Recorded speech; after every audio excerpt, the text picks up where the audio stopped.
नमस्कार दर्शक मित्रों, अब तक स्पेशल में आपનું સ્વાગત છે। સૌરાષ્ટ્રમાં કપાસ અને મગફળીને મુખ્ય ઉત્પાદન તરીકે લેવામાં આવે છે, ત્યારે આ વર્ષે સૌરાષ્ટ્રમાં મગફળીનું વાવેતર મોટા પ્રમાણમાં થયું હોય બમ્પર ક્રોપ આવવાની શક્યતા છે, પરંતુ આ મગફળી દિવાળીએ ખેડૂતોને દિવાળી કરાવશે કે કેમ તે હાલ કહેવું મુશ્કેલ છે। તો જોઈએ આ અંગેનો અમારો વિશેષ અહેવાલ। સૌરાષ્ટ્રમાં ખેડૂતો મુખ્યત્વે કપાસ અને મગફળીનું ઉત્પાદન કરતા હોય છે, જેથી કપાસ અને મગફળીને સૌરાષ્ટ્રના મુખ્ય પાક તરીકે ઓળખવામાં આવે છે। ગત વર્ષે મગફળીનું બમ્પર ઉત્પાદન સૌરાષ્ટ્રમાં થયું હતું, તેની સામે કપાસનો પાક નિષ્ફળ રહ્યો હતો। ખૂબ વરસાદના પગલે કપાસની ડાળ તૂટી પડી હતી, જેના કારણે ખેડૂતોને મોટી આર્થિક હાલાકી ભોગવવી પડી હતી, જેની સામે મગફળીના ઉત્પાદનમાં ખેડૂતોને ખૂબ જ સારો આર્થિક ઉપાર્જન પણ મળ્યો હતો। જે બાદ આ વર્ષે ખેડૂતોએ મોટા ભાગે મગફળીનું વાવેતર કર્યું છે, જેના પરિણામે હાલ આશરે 12 લાખ હેક્ટરમાં મગફળીનું ઉત્પાદન થયું હોય તેવા આંકડા સામે આવી રહ્યા છે।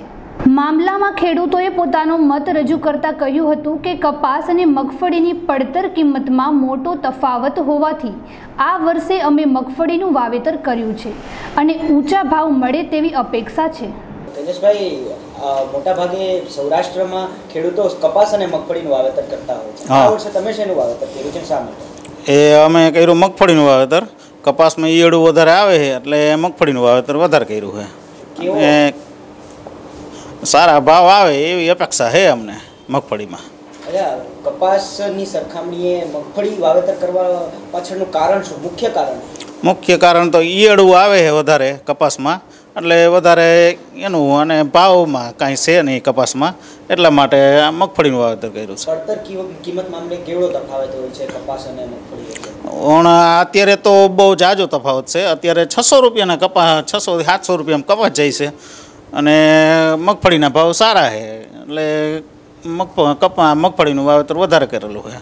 તમારું ઉત્પાદનમાં કપાસનું જો 1 વીઘામાં તમે વાવેતર કરતા હોય તો ઉત્પાદનમાં કેટલો ખર્ચ આવતો હોય છે, તેની સામે મગફળીમાં કેટલો ખર્ચ આવે, એ બંને વચ્ચેનો કેટલો તફાવત? એમાં તો વધારે તફાવત હોય છે। કપાસમાં વધારે ખર્ચો થાય છે, મગફળીમાં ઓછો થાય છે। આ મામલે રાજકોટ માર્કેટિંગ યાર્ડના ડિરેક્ટર વલ્લભભાઈ પટેલે કહ્યું હતું કે આ વર્ષે મગફળીનો બમ્પર ક્રોપ મળે તેવી શક્યતા છે, પરંતુ ભારતે જે રીતે ચાઇનીઝ પ્રોડક્ટ્સનો બહિષ્કાર કર્યો છે તે પરથી હાલ કહી શકાય કે ચીન પણ આપણી તમામ ચીજવસ્તુઓનો બહિષ્કાર કરશે અને ચીન ખાતે આપણી મગફળીના દાણા તેમજ તેલનો નિકાસ કરવામાં આવે છે। તેવા સંજોગોમાં ભારતે અન્ય દ્વારો ખોલવા પડે તેવી પરિસ્થિતિનું નિર્માણ થનાર છે। ગયા વર્ષે કપાસના વાવેતર મગફળીના બે સમથીન હતા, પણ કપાસમાં ગુલાબી ઈયળું આવવાથી કપાસનો પાક નિષ્ફળ ગયો હતો અને છેલ્લે ખેડૂતને કપાસના ભાવ મળ્યા નહીં। 600 થી 800 900ના ભાવ મળે। મગફળીના સળંગ દિવાળીથી ભાવ વધતા અત્યારે 1250-1200ના ભાવ રહ્યા, એટલે ખેડૂતને જી જણસીના ભાવ ઊંચા હોય એ તરફ ખેડૂત કાયમી ખેંચાતા હોય, એટલે આ વર્ષે બમ્ફર બિયારણ મગફળીના ગયા છે।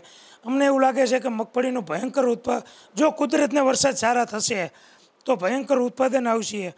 એના હિસાબે જો આપણે અત્યારે ચાઇનાની પ્રોડક્ટની જે બહિષ્કાર કરી છે, જે દર વર્ષે આપણે ચાઇના સિંગતેલ અને દાણા જાય છે, જેમ આપણે બહિષ્કાર કરી એ લોકો પણ બહિષ્કાર કરે, તો સરકારને એના માટે સ્કોપ અગાઉ બીજા કન્ટ્રીમાં, બીજા દેશમાં, આરબ કન્ટ્રીમાં કે દાણા અને સિંગતેલ માટેની નિકાસની પદ્ધતિમાં જો આગળ હાલે તો ખેડૂતને આવા નવા ભાવ મળે તો સંતોષકારક, ખેડૂત રાજી થાય, મજૂરને ફાયદો થાય, બધાને ફાયદો થાય। જો એવું નથી, ગયા વર્ષે બમ્પર ઉત્પાદન હતું। અમે જ્યારે મગફળીના ઉત્પાદન આવ્યા ત્યાં ધારતા હતા કે 700-800 રૂપિયા મગફળીના ભાવ થઈ જશે। એક બાજુ સરકારને ટેકાના ભાવે 1000-1100ની ખરીદી કરી, પણ બજારમાં અહીંયા 100 રૂપિયા નીચા હતા, પણ ધીમી ગતિએ જેમ નિકાસ વધતી ગઈ, દાણાની માંગ વધતી ગઈ, એમ ભાવ વધતા ગયા। પણ અમારું એક જ લક્ષ્ય છે કે સરકારને અગાઉ ધ્યાન દોરી છે કે મગફળીનું ઉત્પાદન વર્ષ સારું થતાં આવશે, પુષ્કળ આવશે। જો આરબ કન્ટ્રીમાં અત્યારે દાણા અને સિંગતેલનો નિકાસ થાય છે, જો એ જળવાઈ રહે તો ખેડૂત માટે પૂરતો ફાયદો અને ભાવ મળે એવી અમને શક્યતા દેખાય છે। આ મામલે રાજકોટ માર્કેટિંગ યાર્ડના વેપારી એસોસિએશન પ્રમુખ અતુલ કામાણીએ કહ્યું હતું કે જો વરસાદ સારો રહ્યો તો ગુણવત્તાયુક્ત મગફળી બજારમાં આવશે અને કિંમત પણ સારી આવશે। જો કે બમ્પર ક્રોપ આવવાની શક્યતા હોય સરકારે વધુમાં વધુ ટેકાના ભાવે ખરીદી કરવી જોઈએ। અતુલભાઈ, ખાસ આપ એક વેપારી છો, મગફળી સૌરાષ્ટ્ર અને મુખ્ય પાક ગણવામાં આવે છે મગફળીને. આ વર્ષે મગફળીની પરિસ્થિતિ કેવી જોવો છો? દિવાળી સમય સુધીમાં મગફળીની આવકથી માંડીને ગુણવત્તા અને ભાવ કેવા રહેશે આપના મતે? ગત વર્ષની સરખામણી આ વર્ષમાં વાત કરીએ તો મગફળીનું વાવેતર એકંદરે બધે સૌરાષ્ટ્રમાં વધારે જોવા મળ્યું છે. કપાસના ગત વર્ષના આંકડા જોઈએ તો લગભગ મારા અંદાજ પ્રમાણે 50% મગફળી અને કપાસનું વાવેતર હતું. જે આ વર્ષની ગણતરીએ 70% મગફળીનું વાવેતર થયું છે, 25 થી 30% કપાસનું વાવેતર થયું છે. એનું મુખ્યત્વે કારણ આપણે ગણીએ તો ગત વર્ષે જે લોકોએ કપાસ વાવ્યો હતો, વાવાઝોડાના હિસાબે કપાસ ભાંગી ગયો. બીજા નંબરમાં ટૂંકા ટાઈમમાં જ ઈયળનો ઉપદ્રવ થવાને કારણે ઉત્પાદન જેટલું ધાર્યું હતું એટલું ન આવ્યું. સરેરાશ ઉત્પાદન મારા અંદાજ પ્રમાણે 8 થી 10 મણનું ખેડૂતોને આવ્યું, જેની સરખામણીએ મગફળીમાં ઉત્પાદન પણ સારું હતું. અને ભાવની દ્રષ્ટિએ વાત કરીએ તો અત્યારે 700 રૂપિયાથી લઈ અને 900 રૂપિયાના કપાસના ભાવ છે, જેની સામે અત્યારે મગફળી 1000 રૂપિયાથી લઈ અને 1200-1250 રૂપિયાના ભાવે ખપે છે. જેના લીધે ખેડૂતોએ પ્રેરાઈ અને મગફળીનું વાવેતર સૌરાષ્ટ્રમાં વધારે કર્યું છે. સરકારશ્રીને આપણે નમ્ર નિવેદન કરીએ છીએ કે આ વર્ષે મગફળીનું વાવેતર વધારે થવાના કારણે ઉત્પાદન, સારો વરસાદ થશે તો ઉત્પાદન પણ વધારે થશે, જેથી કરી અને ખેડૂતોને સારા ભાવ મળી રહે અને ખેડૂતોને વધુ પડતી હેરાનગતિ ન ભોગવવી પડે. એના માટે થઈ અને સરકાર ટેકાના ભાવે મગફળીની વધુ ખરીદી કરવાની અપેક્ષાએ ખેડૂતોએ બધાએ વાવી છે. તો ખેડૂતો નિરાશ ન થાય એ માટેનું આયોજન સરકારે ગોઠવવું જોઈએ. અતુલભાઈ, એક બાબત ખૂબ સ્પષ્ટ છે, જે વર્ષે જે પાકનું ઉત્પાદન વધુ થતું હોય છે ત્યારે ભાવ ખૂબ નીચા જતા હોય છે. તો આવા સંજોગો દરમિયાન ગત વર્ષે ₹1018 નક્કી કરવામાં આવ્યા હતા ટેકાના ભાવ. આ વર્ષે શું ભાવ રહેવા જોઈએ આપના મત મુજબ? જો સારો વરસાદ થાય ને મગફળીમાં સારું ઉત્પાદન આવે તો કાંઈ બહુ પ્રોબ્લેમ નથી, કારણ કે ઉત્પાદન સારું થતું હોય તો ભાવ ઓછા થાય સ્વાભાવિક છે. આમાં સપ્લાય અને ડિમાન્ડ ઉપર આખા ભાવ આધારિત હોય છે. એટલે ભાવ નીકળે એ બધા શરૂઆતમાં સિઝન હોય ત્યારે ઓછા ભાવ હોય, પરંતુ જ્યારે સમાપ્ત થવામાં આરે હોય ત્યારે હંમેશને માટે મગફળીના ભાવ ઊંચા જોવા મળતા હોય છે. પણ સરકારશ્રી વહેલી તકે મગફળીનું ઉત્પાદન વધુ થવાનું હોય તો એના માટે પગલાં લે એવી વેપારી થકી, ખેડૂતો થકી એક અમારો આગ્રહ છે. આ મામલે સૌરાષ્ટ્ર ઓઇલ મિલ એસોસિએશન પ્રમુખ સમીરભાઈ શાહે આંકડાકીય માહિતી રજૂ કરી હતી, તેમજ સુઘડ વ્યવસ્થા વિશે અવગત કર્યા હતા. હવે હજી છે ને આ થોડીક જે ઉત્સાહ છે કે મગફળીનું વાવેતર હોય વધ્યું છે, બહુ સારું ચોમાસું છે, હજી થોડુંક એ બધું કેવું અર્લી છે. કારણ કે આપણે જોઈએ છીએ કે છેલ્લા કેટલા બધા દિવસથી ચોમાસું ખેંચાઈ ગયું છે કે ડિસ્ટર્બ થઈ ગયું છે. જે પેલો વાવાઝોડાની અસર નીચે ક્યાંક વરસાદ થયા છે, પછી બહુ ઓછા વરસાદે વાવેતર થયા છે. એક પ્લસ પોઈન્ટ, સારો પોઈન્ટ શું હતો કે ગઈ વખતે આખું વરસ વરસાદ પડ્યા કર્યો છે, છેલ્લે સુધી એમ સમજો કે શિયાળામાં પણ વરસાદ અવારનવાર પડ્યા કરતો હતો. એને કારણે ડેમો, ચેકડેમ, કૂવાના તળ સાચા છે, એટલે ખેડૂત આગળ પાણીની સગવડ, એકાદ પિયતની સગવડ થાય એટલું પાણી હતું, એટલે વાવેતર દર વખતે જેને પાણીની સગવડ હોય છે ત્યાં વાવેતર વહેલું થતું જ હોય છે. આ વખતે એ વાવેતર ઘણું વધારે છે. એટલે જે આગોતરા વાવેતર એટલે વરસાદ પહેલાંના વાવેતર છે, અમારી ભાષામાં એને ઓરવીને વાવેલી મગફળી કહેવાય છે. એ ઓરવીને વાવેલી મગફળીનું વાવેતર અનેક ગણું વધારે છે, એ પાકું છે. પણ ઓવરઓલ એવું માનવું છે કે વાવેતર વધશે, પણ હજી ઘણું બધું વાવેતર કરવાનું બાકી છે. ગઈ વખતે 16 લાખ ઉપર હેક્ટરમાં વાવેતર હતું મગફળીનું. આ વખતે હજી સુધી 12,37,000 હેક્ટરમાં જ વાવેતર થયું છે. એટલે હજી વાવેતર ઘણું ઓછું થયું છે. પણ વરસાદ હજી અઠવાડિયા 10 દિવસમાં સારો વરસાદ થઈ જાય તો બાકીના એરિયામાં વાવેતર થશે અને એને કારણે મગફળીનું વાવેતર ચોક્કસપણે વધશે, એમાં શંકાને સ્થાન નથી. આ 12.37 કે 12.36 લાખના જે સરકારી આંકડા આવ્યા એ અઠવાડિયા પહેલાંના છે. અઠવાડિયામાં બી થોડું ઘણું હજી વધ્યું હોય, પણ હજી તોય ગયા વર્ષે જેટલું થયું હતું એટલે સુધી પહોંચ્યું નથી. આપણે માનીએ કે વરસાદ થશે ને વાવેતર સારું થશે, કારણ કે બિયારણનો ઉપાડ સારો રહ્યો છે. તો હું માનું છું ત્યાં સુધી કે ગયા વર્ષ કરતાં 2 થી 2.5 લાખ હેક્ટરમાં વાવેતર વધારે થવાની શક્યતા છે ટોટલ. એટલે ગઈ વખતે 16 લાખ ઉપર હતું, આ વખતે 18-18.5 લાખ હેક્ટરમાં વાવેતર થવાની શક્યતા છે. તો આને કારણે એટલું વાવેતર થઈ મગફળીનો ક્રોપ સારો થતો નથી. ગઈ વખતે સારા ક્રોપનું કારણ છે કે પર એકર યીલ્ડ ખેડૂતોને બહુ જ સારું આવ્યું હતું. પિરિયોડિકલી સમયના અંતરે થોડો વરસાદ પડ્યા કરે, 2-3-4 ઇંચ, તો આ પ્રોડક્શન સારું આવી શકે. આપણે એમ જ ગણીએ કે વરસાદે આવશે, સિઝન સારી રહેશે અને પ્રોડક્શન એ સારું થશે એમ ગણીને આપણે આશાવાદી થઈને આપણે ચાલીએ તો મગફળીનું ઉત્પાદન સારું થવાનું છે, એમાં બહુ શંકાને સ્થાન નથી. મગફળીનું ઉત્પાદન સારું થશે. હવે મગફળીનું ઉત્પાદન સારું થશે તો એનો નિકાલ કરવા માટે આપણે થોડુંક આગોતરું આયોજન કરવું બી પડશે કે મગફળીનો વપરાશ વધે, મગફળીની પેદાશોનો વપરાશ વધે, એના માટે આયોજન કરવું પડશે. અગાઉના થોડા વર્ષનો આપણે અનુભવ જોઈએ અને છેલ્લા 2-3 વર્ષનો આપણે અભ્યાસ કરીએ તો મગફળી અને મગફળીની પેદાશનો વપરાશ થોડો ચોક્કસપણે વધ્યો છે આપણા દેશમાં. ગયા વર્ષે તો આપણને એક્સપોર્ટ બી અહીંથી સારું થયું એટલે એનો બી ફાયદો મળ્યો છે. બાકી આપણે ડોમેસ્ટિક વપરાશ ખાસ કરીને શિંગદાણાનો ચોક્કસ વધ્યો છે. એમાંય મહારાષ્ટ્ર, મુંબઈની ડિમાન્ડ આપણી બાજુ બહુ જ સારી રહે છે. તો એને કારણે આપણો દેશ પણ જે ખરેખર મગફળી આરોગ્ય માટે બહુ જ સારી વસ્તુ છે, એનો પ્રચાર થાય, વધારે ને વધારે પ્રચાર થાય, નાનામાં નાના લોકો સુધી પ્રચાર પહોંચે એ જાણવું જરૂરી છે. તો આ માટે આપણે સફળ થઈએ તો ખેડૂતોને ખરેખર એનો માલ સારા ભાવે વેચાઈ જાય એવું મને લાગે છે. જો આ વખતે દાખલો દઉં કે શરૂઆતમાં ગવર્મેન્ટે 8 લાખ ટન મગફળી ટેકાના ભાવે ખરીદવાનો ટાર્ગેટ રાખ્યો હતો, પણ ખુલ્લી બજારમાં જે મગફળીના ભાવ સારા રહ્યા તો સરકારે માત્ર 4,95,000 કે 5 લાખ ટન મગફળી જ ખરીદવી પડી હતી. તો જો ખરેખર ખુલ્લી બજારમાં ભલે ટેકાના ભાવથી થોડો ઘણો ઓછો પણ એવો સારો ભાવ ને રહે તો ખરેખર ખેડૂત બી MSP ઉપર આ સરકારી એજન્સીઓને વેચવા માટે રાજી નથી. ઓપન માર્કેટમાં વેચવાનું વધારે પ્રિફર કરશે. તો આ મગફળીનો વપરાશ વધે, મગફળીના તેલનો વપરાશ વધે ને નવી સિઝન જ્યારે શરૂ થાય દિવાળી પાસે ત્યારે જો મગફળીના ભાવ ટેકાના ભાવની નજીક જ રહે કે થોડા ઘણા ઓછા રહે તો ખેડૂતો ખુશીથી બજારમાં માલ વેચશે ઓપન માર્કેટમાં. તો પુરવઠો બી મળી રહેશે અને સામો વપરાશ હશે તો ખેડૂતોનો માલનો નિકાલ બી થશે. તો એ બધા માટે ખૂબ જ સારી પરિસ્થિતિ થશે. અને આપણા ડોમેસ્ટિકલી પ્રોડ્યુસ્ડ તેલની ઉપલબ્ધિ જો વધે તો આયાત ઓછી થાય તો આપણા દેશની ઇકોનોમી બી એટલી સાઉન્ડ થતી જશે. કેન્દ્ર સરકારની નીતિ અત્યારે ખૂબ જ સારી છે ને એ લોકો ક્રમશઃ ખાદ્ય તેલની આયાત ઓછી કરવાના પ્રયત્નો કરે જ છે. એટલે ખરેખર એ બી એમનું સારું થિંકિંગ છે. અને આ પ્રમાણે જો થોડું મગફળીના તેલનો વપરાશ વધે, એનો પ્રચાર સરકાર લેવલે અને સોમા લેવલે સાથે રહીને કરવામાં આવે તો ખરેખર એ ખેડૂતો માટે ફાયદાકારક રહેશે, ટ્રેડ માટે ફાયદાકારક રહેશે અને ઓવરઓલ આપણે આ અર્થતંત્ર માટે પણ એ ફાયદાકારક રહેશે. જો શરૂઆતમાં એ ભાવ ટેકાના ભાવ ત્યારે 1,018 રૂપિયા 20 કિલોના હતા, એનાથી નીચે રહ્યા હતા 900, એટલે સરકારે ખરીદી કરવી પડી હતી. પણ પાછળથી જેમ આ એક્સપોર્ટના કામ થયા, તેલમાં એક્સપોર્ટ સારું થયું, શિંગદાણાનું એક્સપોર્ટ સારું થયું તો એને કારણે ઓપન માર્કેટમાં ભાવો ઘણા ઊંચા આવી ગયા. અને જે મેં કહ્યું કે ડોમેસ્ટિક કન્ઝમ્પશન છે એ ચોક્કસપણે વધ્યું છે ગઈ વખતે. એટલે ઘણા બધા મીડિયાવાળા મને પૂછે છે કે આટલો બધો પાક થયો હતો તો મગફળી ગઈ ક્યાં, પણ એની સામે વપરાશ બી વધ્યો છે. એટલે મગફળી ક્યાંય ગઈ નહીં. અત્યારે હું માનું છું ત્યારે ખેડૂત પાસે જે સ્ટોક હશે જૂની મગફળીનો એ બહુ જ નિગ્લિજિબલ છે.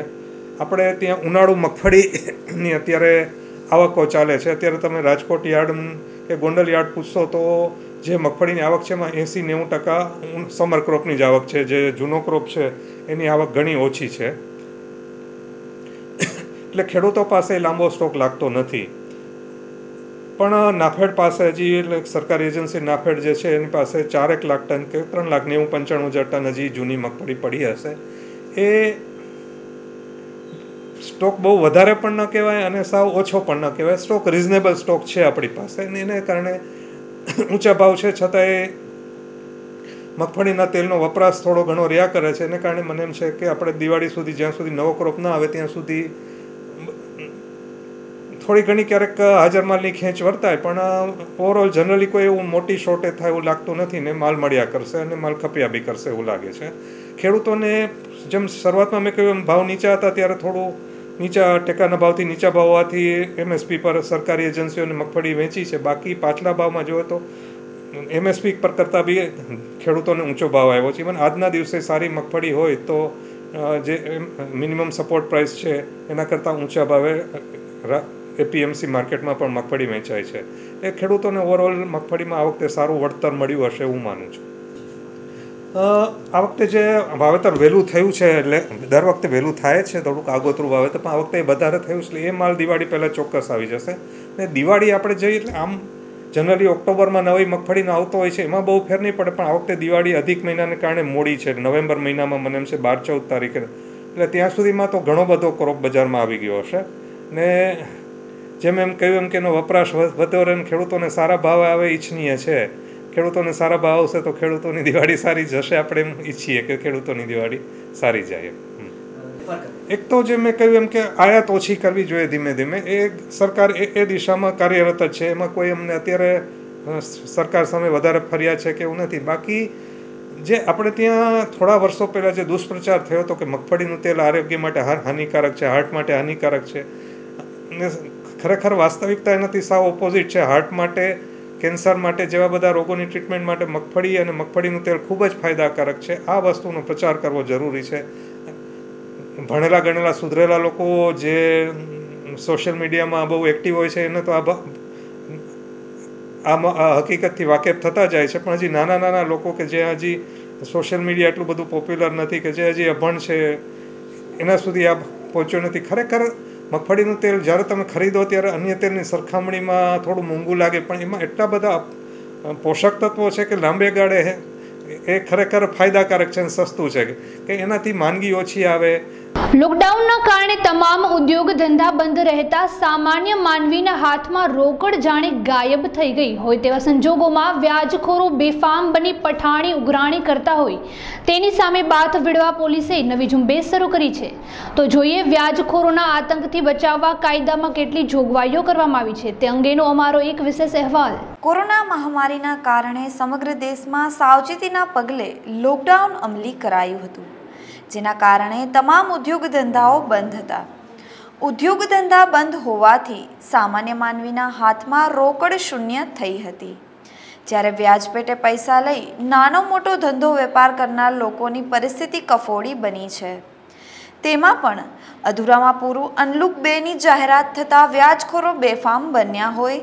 તેમાં પણ જો રાજકોટની વાત કરવામાં આવે તો પોલીસ કમિશનર કચેરી ખાતે વ્યાજખોરોના આતંકથી કંટાળીને એક યુવાને ફિનાઇલ પી જીવન ટૂંકાવવાનો પ્રયત્ન કર્યો હતો.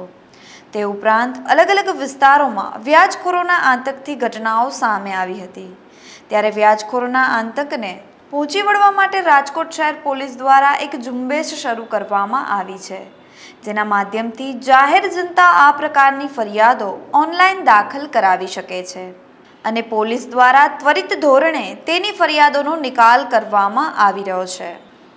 મામલામાં રાજકોટ શહેર પોલીસના એસીપી ક્રાઇમ જયદીપસિંહ સરવૈયાએ અપતિક સાથે ખાસ વાતચીત કરી હતી, જેમાં તેમણે જાહેર જનતાને અપીલ કરતા કહ્યું હતું કે કોઈ પણ વ્યક્તિ આ પ્રકારની સમસ્યાથી પીડાતો હોય તો તે અમને ઓનલાઈન અથવા તો પોલીસ મથકના માધ્યમથી જાણ કરી શકે છે અને ફરિયાદ મળ્યા બાદ પોલીસ તાત્કાલિક ધોરણે કાર્યવાહી કરી રહી છે. તેમજ આ પ્રકારના કિસ્સાઓમાં આરોપી વિરુદ્ધ પાસા સહિતની કામગીરી હાથ ધરવામાં આવી છે. સામાન્ય રીતે બિનઅધિકૃત રીતે વ્યાજ પેટે રકમ આપવી અને ઊંચી ટકાવારી મુજબ વ્યાજની ઉઘરાણી કરવી સહિતની બાબતોનો સમાવેશ મની લેન્ડિંગ એક્ટમાં થતો હોય છે તેવું રાજકોટ જિલ્લા સરકારી વકીલ એસ.કે. વોરાએ અપતિક સાથેની વાતચીતમાં જણાવ્યું હતું. સૌ પ્રથમ તો અમે જ્યારે લોકડાઉન 4ની શરૂઆત થયેલી ત્યારે જ અમે જુદા જુદા પ્રેસ ન્યૂઝપેપરોમાં અમુક આ બાબતની અમે જાહેરાત કરેલી અને કોઈ પણ પ્રકારનો ત્રાસ હોય અથવા કોઈ પણ પ્રકારની વ્યાજે લીધેલા પૈસા હોય કે જે રેગ્યુલર વ્યાજ કરતાં ઘણા ઊંચા વ્યાજે લીધેલા હોય તેઓને પણ અમે અપીલ કરવામાં આવેલી કે તેઓ તમારે ગભરાવાની જરૂર નથી. તમે નજીકના નજીક પોલીસ સ્ટેશને જાઓ. જો ત્યાં તમે ન જઈ શકતા તો તમને સીપી સાહેબ છે અને પોતે પોતાનો કંટ્રોલ એક પર્સનલ નંબર આપેલો છે, તેની પર સીપી સાહેબને પણ ફોન ડાયરેક્ટ કરી અને સીપી સાહેબની મુલાકાત લઈ અને પોતાની વ્યથા ઠાલવી શકે છે અને તે બાબતે યોગ્ય કાર્યવાહી કરવામાં આવશે તેવું અમે તેને પ્રેસ દ્વારા જાણ કરવામાં આવેલી હતી. અમો જ્યારે આવી બાબતની જ્યારે ફરિયાદ આવે છે ત્યારે અમે સૌ પ્રથમ તો મની લોન્ડરિંગ એક્ટની કલમ 40 અને 42 AD મુજબ તેમજ તેની સાથેના જે ઇન્ગ્રેડિયન્ટ્સ છે કે ધારો કે મકાન જબરજસ્તીથી ધમકી આપી હોય, કોઈ પણ વસ્તુ પડાવી લેવાની થતી હોય તો આઈપીસીની કલમ 384 થી 387 સુધીની જુદી જુદી જે મુજબની વિગતો હોય છે તે મુજબની અમે કલમો નાખી અને ગુનો દાખલ કરીએ છીએ. આરોપીને ત્વરિત પકડી લઈએ છીએ, તેમની પાસેથી જરૂરી સાહિત્ય મેળવી લઈએ છીએ અને જેટલા શક્ય હોય તેટલા તમામ પુરાવો તેની વિરુદ્ધ એકઠા કરવામાં આવે છે. અને આ બાબતે પબ્લિકને ન ગભરાવવા માટે અમે અવારનવાર લોક દરબારો પણ કરીએ છીએ જેથી કરીને પબ્લિકમાં ભય જે હોય છે બરાબર તે ન રહે અને પબ્લિક છે એ વિના સંકોચે પોલીસ સમક્ષ આવે અને પોતાની ફરિયાદ કરે તેવું અમે આપના માધ્યમથી જણાવી પણ રહ્યા છીએ. સર પોલીસ દ્વારા એક હેલ્પલાઇન નંબર પણ શરૂ કરવામાં આવ્યો છે. હાજી, એ હેલ્પલાઇન નંબર છે, તેની ઉપર ડાયરેક્ટ જે કોઈ વ્યાજ વટાવ અથવા તો જે કોઈને પરેશાની થતી હોય પૈસા બાબતે, તેઓ ડાયરેક્ટ એ હેલ્પલાઇન નંબર ઉપર ફરિયાદ ટૂંકમાં એમ કે પોતાની ફરિયાદ નોંધી શકે છે. તેનો સીપી સાહેબ પોતે સમય ફાળવે છે અને સીપી સાહેબ આવી મેટર છે એ જાતે સાંભળે છે અને પછી ફરિયાદ દાખલ કરાવે છે. સાહેબ, રાજકોટ શહેર ખાતે હાલ હેલ્પલાઇન અને પોલીસ સ્ટેશનની રૂબરૂ મુલાકાતથી અંદાજે કેટલા દરરોજના આવા કેસ નોંધાતા હોય છે, કેટલી ફરિયાદો નોંધાય છે? દરરોજની ફરિયાદોમાં તો હું માનું છું ત્યાં સુધી રાજકોટ શહેરમાં 1 કે 2 અરજીઓ આવતી હોય છે, પરંતુ તેને તો જેવા પોલીસ બોલાવતા હોય છે એટલે તેનું નિરાકરણ ત્યાં સ્થળ ઉપર કરી દેવામાં આવતું હોય છે. પણ જ્યારે અમે એક છેલ્લો લોક દરબાર કરેલો ત્યારે આ બાબતે 91 અરજી આવેલી, તેમાંથી અમે 28 જેટલી અરજીઓમાં ગુના દાખલ કરેલા, આરોપીની ધરપકડ કરવામાં આવેલી અને ફરિયાદીએ જે કોઈ મુદ્દામાલ ફરિયાદીનો લઈ લીધો હોય તે પણ તેઓને પરત કરાવી દીધેલો હતો. સર, અંતિમ પ્રશ્ન પૂછવા માંગીશ કે આ પ્રકારના કેસમાં આપઘાત સુધીના બનાવો સામે આવતા હોય છે, તો આના આરોપીને પાસા કરવાની આપણે ભલામણ કરતા હોય છે. જ્યારે કોઈપણ મેટરમાં કોઈપણ વ્યક્તિનું મૃત્યુ થાય છે ત્યારે અમે તેની ઉપર ટૂંકમાં મેક્સિમમ 302 વગેરે કલમોનો ઉપયોગ કરી 306, 302 વગેરેનો જે મુજબના બનાવો હોય છે તે મુજબ અમે કલમોનો મેક્સિમમ ઉપયોગ કરીએ છીએ અને પછી અમે આ જે આરોપીઓ હોય છે તે અન્ય કોઈ ગુનામાં સંડોવાયેલો હોય અથવા હોય તો પણ તેની અમે તેને પાસા કરવાની દરખાસ્ત મૂકી રહ્યા છીએ. આ સિવાય પણ અમારા મહેરબાન સીપી સાહેબે બીજું પણ એક હમણાં અમને સૂચન કર્યું છે કે જે આગામી છેલ્લા 3 વર્ષ અથવા 4 વર્ષ દરમિયાન જે કોઈ પણ આરોપીઓ મની લોન્ડરિંગના કેસમાં એટલે કે અને બળજબરીથી પડાવી લેવાના કેસમાં સંડોવાયેલા હોય તે ઉપર 1 કે 1થી વધુ આ બાબતના ગુનાઓ હોય તો તેઓ બાબતે અદપારી, પાસા વગેરેની કાર્યવાહી કરવા માટે તેને જણાવવામાં આવેલ છે. 2 પ્રકારના એક્ટ છે, એક મની લોન્ડરિંગ એક્ટ અને એક મની લેન્ડર્સ એક્ટ. જનરલ આમ કન્ફ્યુઝન એવું છે કે કોઈ પણ માણસને પૂછો ને એટલે money laundering act. Money laundering એ આખી જુદી જ વસ્તુ છે, એ જુદા સંજોગોમાં લાગુ પડે છે. જે સામાન્ય પ્રજાને જે લાગુ પડે છે એ મની લેન્ડર્સ એક્ટ, એ જે 2011માં સરકારે બનાવેલો છે, જેની જોગવાઈ મુજબ આમ અત્યારે આપણે જોઈએ તો ગરીબ માણસો હોય, જરૂરિયાતવાળા હોય, એ લોકોને કહું કે એવી ઇમરજન્સીને પૈસાની જરૂરત પડે તો ઊંચા દરે વ્યાજે પૈસા લેતા હોય છે અને પછી એની ઘણી આમાં સખ્તાઈથી એની રિકવરી કરતા હોય છે. એટલે આવા સંજોગોમાં આ લોકોને બચાવવા માટે સરકારે કાયદો ઘડેલો છે કે મની લેન્ડર્સ એક્ટ. એ ઘડેલો છે 2011માં અને એના જુદા જુદા પ્રોવિઝન આપેલા છે, જેમાં મુખ્ય તો એટલું જ કે ભાઈ જેને પણ મની લેન્ડિંગ કરવું હોય એટલે કે પૂછીને વ્યાજે પૈસા આપવા હોય તો એમણે સરકાર પાસેથી એક રજિસ્ટ્રેશન લેવું પડે કે હું મની લેન્ડરનું મારી પાસે લાઇસન્સ છે અને એ લાઇસન્સ હોય તો જ મની લેન્ડિંગ કરી શકે. અને એમાં એના ઘણા બધા ચોપડાઓ મેન્ટેન કરવાના રહેતા હોય છે, એકાઉન્ટ્સ મેન્ટેન કરવાના હોય છે, પછી એનું રજિસ્ટ્રાર હોય છે. એ રજિસ્ટ્રાર ગમે ત્યારે જઈને એની ઓફિસમાં ઇન્સ્પેક્શન કરી શકે, રેકર્ડ જપ્ત કરી શકે, અથવા તો કોઈ પણ માણસ જેને કંઈ પૈસા ન લીધો એ પણ રજિસ્ટ્રારને ફરિયાદ કરી શકે કે આ ભાઈ છે એ ઊંચા દરે વ્યાજે પૈસા ધીરે છે, એની પાસે લાઇસન્સ છે છતાં પણ ઊંચા દરે પૈસા ધીરે છે, તો પણ રજિસ્ટ્રાર છે એની પ્રિમાઇસીસમાં જઈને એની રેડ કરી એની પ્રોપર્ટી બધી જપ્ત કરી શકે.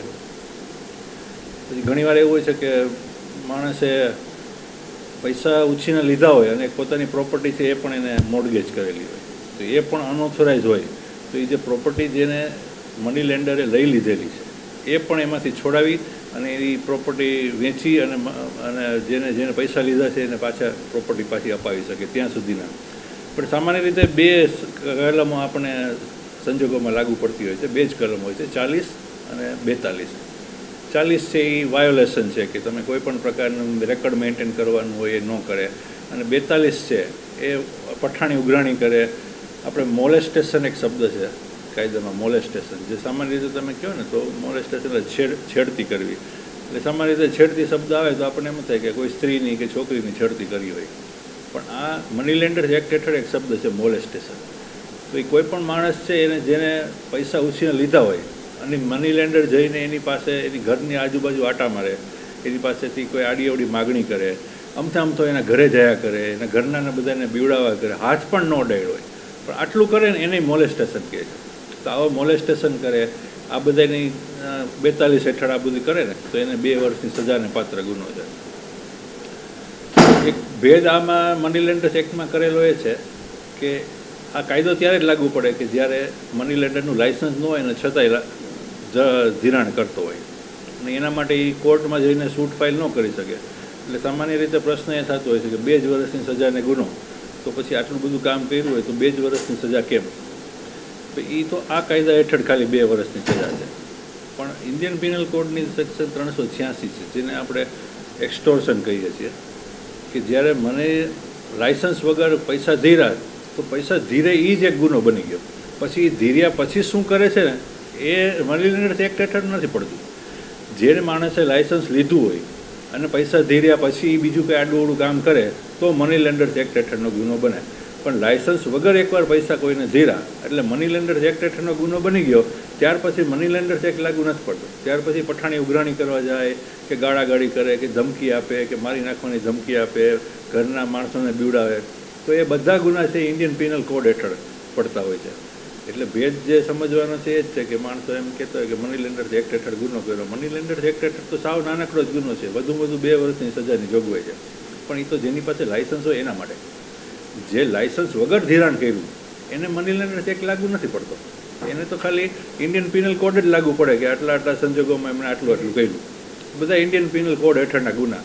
ગાળું દીધી તો કે 504 આવી, જાનથી મારી નાખવાની ધમકી આપી તો 506 આવી, પઠાણી ઉઘરાણી કરી તો 386 આવી, ઘરમાં ઘૂસી ગયા 457 થઈ ગઈ.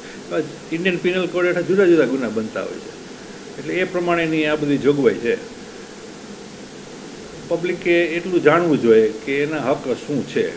એટલે ઘણીવાર બીતા પણ હોય છે લોકો જાતથી. ઘણામાં અમારા કેરિયરમાં એવા પણ આમાં કિસ્સા જોયેલા છે કે ખરેખર માણસે પૈસા બધા પાસેથી ઉછીને લીધા હોય અને પછી ન દેવા માટે ખોટી ફરિયાદ કરે કે મને ધમકી આપે છે. અને એવા પણ કિસ્સાઓ છે કે પૈસા ન લીધા હોય માણસે છતાંય એટલો બધો મજબૂરીમાં હોય કે 1 લાખ રૂપિયા લીધા હોય અને 5-5 લાખ રૂપિયા એને પઠાણી ઉઘરાણી કરી લીધી હોય છતાંય ઓલાનો કેળો ન મૂકતો હોય આ ધિરાણ કરવાવાળા. એટલે એવા પણ 2 પ્રકારના કિસ્સાઓ આમાં આવે છે. પણ જોવાનું વાત એ છે કે લાગે એવું કે મની લોન્ડરિંગ એક્ટ હેઠળનો ગુનો છે, પણ એકેય ગુના મની લોન્ડરિંગ એક્ટ હેઠળ નથી. જે ખાલી વાત છે એ ખાલી 2 વર્ષની સજા. લાયસન્સ ન હોય ને પૈસા ધીરા એટલે 2 વર્ષની સજા મેક્સિમમ જોગવાય. પછી જે 386 લાગે, 504ની કલમ લાગે, ઇન્ડિયન પિનલ કોડની લાગે, 457 લાગે, 504 લાગે, મારામારી કરી હોય, જાનથી મારી નાખે અથવા તો છરી મારી દે તો 307 લાગે, 326 લાગે. આ બધા ઇન્ડિયન પિનલ કોડના ગુના છે. રહી વાત ઇન્ટરેસ્ટની, તો કે આમાં એમ કહેતો કે મની લોન્ડરિંગ એક્ટ જે પૈસા ધીરનાર છે એ બહુ જુલ્મી વ્યાજ વસૂલ કરતા હોય છે. જુલ્મી વ્યાજ એટલે કોને એમ કે એમાં ક્યાંય વ્યાજ મની લોન્ડરિંગ એક્ટ હેઠળ નથી કીધું કે આટલું વ્યાજ લઈ શકશે. મની લોન્ડરિંગ એક્ટ હેઠળ તો એમ કીધું કે ગવર્મેન્ટ નક્કી કરશે ગવર્મેન્ટ ગેઝેટમાં પબ્લિશ કરીને કે કયા પ્રકારનું ટ્રાન્ઝેક્શન છે, કયો એરિયા છે અને એમાં કેટલું વ્યાજનો દર લઈ શકાય. કોઈ પણ સંજોગોમાં 24%થી વધારે વ્યાજ ક્યાંય છે જ નહીં વર્ષે. જ્યારે આપણે જે સમાજમાં બનતા કિસ્સાઓ જોઈએ તો મહિને 5% અને 10%ના વ્યાજનો દર હોય છે. એટલે એ જે છે એ બધું એક્સ્ટોર્શનમાં જાય છે. મની લોન્ડરિંગ એક્ટ હેઠળના ગુનાઓ નથી આ.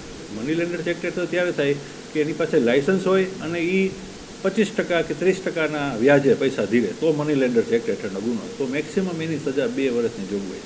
એથી વિશેષ કંઈ નથી. પણ આ બધું જે થાય છે એ લાયસન્સ વગરના થાય છે એટલે આ બધી ગંભીરતા ગુનાની વધારે છે.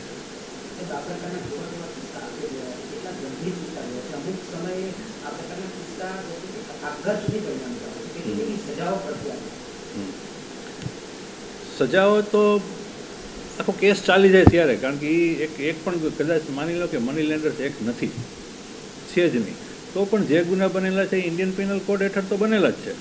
એટલે એની હેઠળ તો સજા થાય જ છે. કોઈને આપઘાત કરવાનો મજબૂર કરવા, કોઈ આપઘાત કરી પણ લે તો કલમ 306 હેઠળનો ગુનો બને છે. એમાં 10 વર્ષ સુધીની જોગવાઈ, સજાની જોગવાઈ છે. પણ એ પૂરા થતાં થોડો વાર લાગતા હોય છે. તો આ હતા આજના આપ તક સ્પેશિયલ. ફરી મળીશું નવા અહેવાલો સાથે. ત્યાં સુધી મને રજા આપો અને જોતા રહો આપ તક. નમસ્કાર.